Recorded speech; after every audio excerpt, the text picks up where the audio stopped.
Machado-Joseph disease, also called spinocerebellar ataxia type 3, is a rare hereditary neurological disorder that affects approximately 1 in 100,000 people worldwide.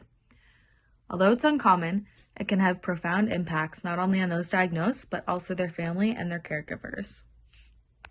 Machado-Joseph disease is caused by a mutation in a gene called ATNX3.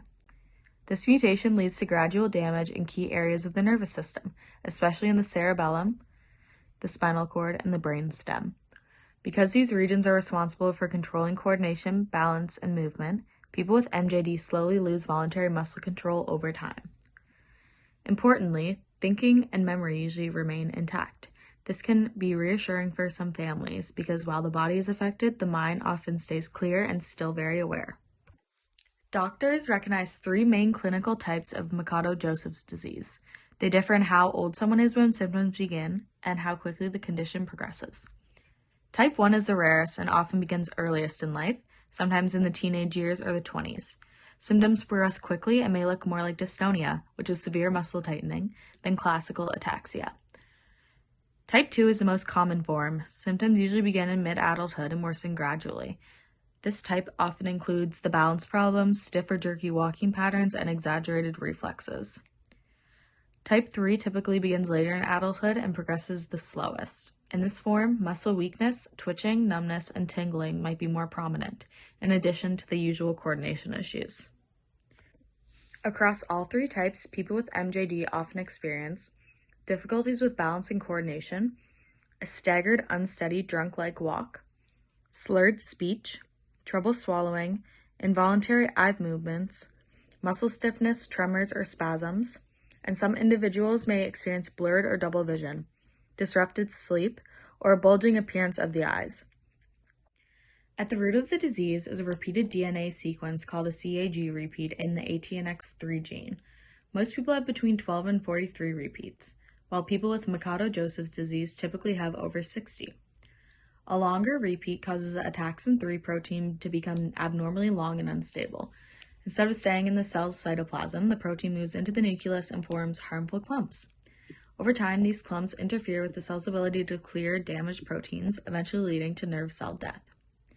MJD is autosomal dominant, which means a child has a 50% chance of inheriting the condition if one parent carries the gene. Several structures in the brain are especially vulnerable in Machado-Joseph disease.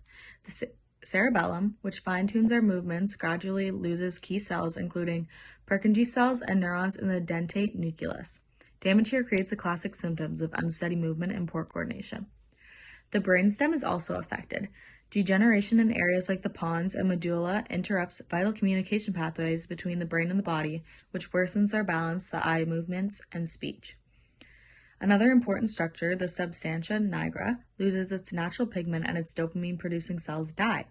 This contributes to Parkinson-like features such as slowed movements and muscle rigidity.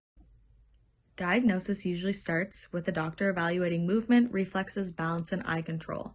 A detailed family history can offer very valuable clues, and today, a definite diagnosis is made through genetic testing, which checks for expanded CAG repeats in the ATNX3 gene. There is currently no cure for Machado-Joseph disease. However, a combination of medications and therapies can help manage symptoms and maintain the quality of life. Muscle relaxants like baclofen and targeted Botox injections can help reduce muscle spasms.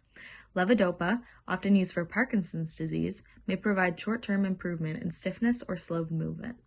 Speech therapy, swallowing therapy, and physical therapy play a key role in preserving function and independence of the person. Machado-Joseph disease can be challenging, but people living with it and their families are not alone. Understanding the condition is an important first step towards managing symptoms, planning care, and staying connected to emerging treatments and support networks. If you or a loved one has been diagnosed with MJD, consider speaking with a neurologist, genetic counselor, or patient support organization to explore the resources available to you.